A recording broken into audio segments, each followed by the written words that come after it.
se uma pandemia como a de The Last of Us realmente pudesse acontecer? A ideia parece absurda. Um fungo mutante que transforma humanos em criaturas mumificadas. Mas, e se eu te dissesse que, embora não com esse nível de ficção, uma pandemia causada por fungos pode ser bem mais real e perigosa do que parece? O mais assustador é que, diferente do que você talvez pense, a ciência já está preocupada com isso. Eu sou o Dr. Antônio, e hoje a gente vai explorar uma ameaça real que já está batendo à nossa porta. Silenciosa, invisível e muito mais comum do que você imagina. Os fungos são um tipo de ser vivo único. Não são animais, plantas, nem eles estão em uma categoria própria. E essa natureza peculiar é o que os torna especialmente perigosos. Se espalham com facilidade, podem viver no ambiente e até dentro do seu corpo, sem dar sinal nenhum. A maioria é inofensiva, mas existem espécies capazes de provocar doenças graves, algumas letais. E sabe qual é o maior problema? A gente não está preparado para lidar com isso. Hoje, fungos são responsáveis por mais de 3 milhões de mortes por ano. E não há vacina. Os tratamentos são poucos, nem sempre funcionam, e o diagnóstico costuma ser demorado, às vezes impossível. Na série, o Cardiacis, aquele fungo que controla o cérebro dos infectados, sofre uma mutação para suportar o calor do corpo humano. E sabe o que é pior? A ciência já mostrou que isso, de certa forma, é possível. Mudanças climáticas estão fazendo fungos reais, como o Cryptococcus e o Coccidioides, se adaptarem a temperaturas mais altas. Isso pode permitir que infectem seres humanos com mais facilidade. Diferente dos vírus que entram pelas vias respiratórias, os fungos podem invadir o corpo por feridas, arranhões, pela respiração, ou até mesmo pelo contato com regiões úmidas e oleosas da pele. É assim que surgem doenças, como a esporotricose, aquela que você pode pegar com um simples arranhão de um gato doente.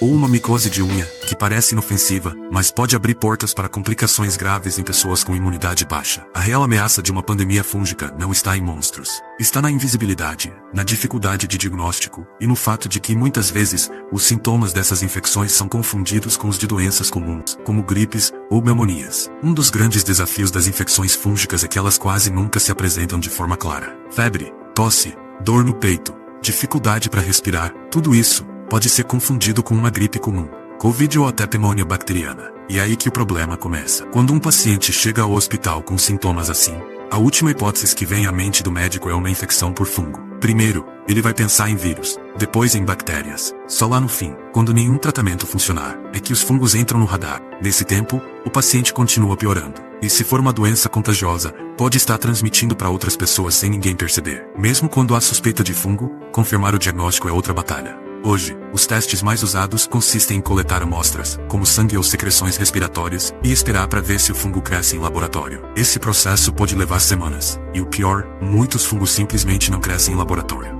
Em uma situação de emergência, com hospitais lotados, essa demora pode ser fatal. E mesmo se houver estrutura, ela pode não ser suficiente. Um levantamento com Sentinel Laboratórios, da América Latina e do Caribe, revelou que só 9% tinham infraestrutura adequada para diagnosticar infecções fúngicas. Isso explica por que doenças, como a aspergilose causada pela inalação do fungo, Aspergillus, são tão perigosas. Quando ela entra no organismo e não é tratada rapidamente, pode se espalhar por vários órgãos. E nesse ponto, as chances de recuperação caem drasticamente. E se o tratamento não funcionar? Esse é outro ponto crítico. Infecções por fungos resistentes a medicamentos estão crescendo no mundo inteiro. E infelizmente os remédios disponíveis são poucos e nem sempre eficazes. Fungos têm células muito parecidas com as nossas. Isso dificulta o desenvolvimento de medicamentos que ataquem apenas o fungo sem afetar o corpo humano.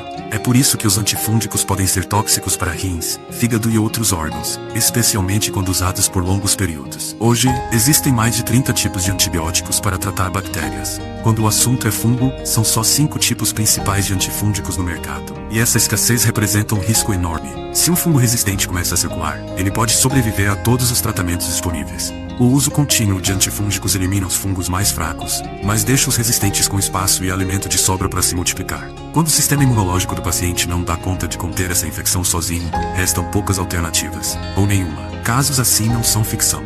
Eles já estão acontecendo. Em 2024, por exemplo, um surto de infecção por Candida auris foi registrado em Belo Horizonte. Esse fungo, detectado pela primeira vez em 2000, é hoje uma das maiores preocupações da medicina moderna. Ele é resistente a vários tratamentos e a produtos de limpeza hospitalar. Só isso já faz dele uma ameaça. Agora imagina se começa a circular fora do ambiente hospitalar. A Candida auris pode se espalhar por jalecos, bandejas, equipamentos médicos, tubos de respiração, até lençóis. Quando um paciente infectado aparece, o alerta é geral. Todos os objetos e superfícies precisam ser desinfetados com extremo cuidado. Se isso não acontece, o risco de contaminação em massa é altíssimo.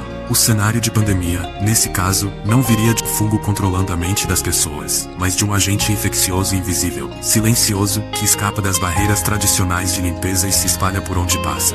E a verdade é uma só. Se esse tipo de fungo escapa dos hospitais e alcança a população em fungos, são tão parecidas com as humanas, que ao treinar o sistema imune para atacá-las, existe o risco de gerar uma resposta contra o próprio corpo. Enquanto isso, a única linha de defesa continua sendo o diagnóstico rápido, que como vimos, é falho e os poucos tratamentos existentes que podem não funcionar. Para piorar, já vivemos algo que muitos especialistas consideram uma pandemia não declarada. Só que ela é invisível e silenciosa. A Organização Mundial da Saúde já listou 19 fungos com potencial de causar impacto global. 4 deles já circulam com força em todos os continentes e são considerados ameaças reais. O Aspergillus, que ataca os pulmões.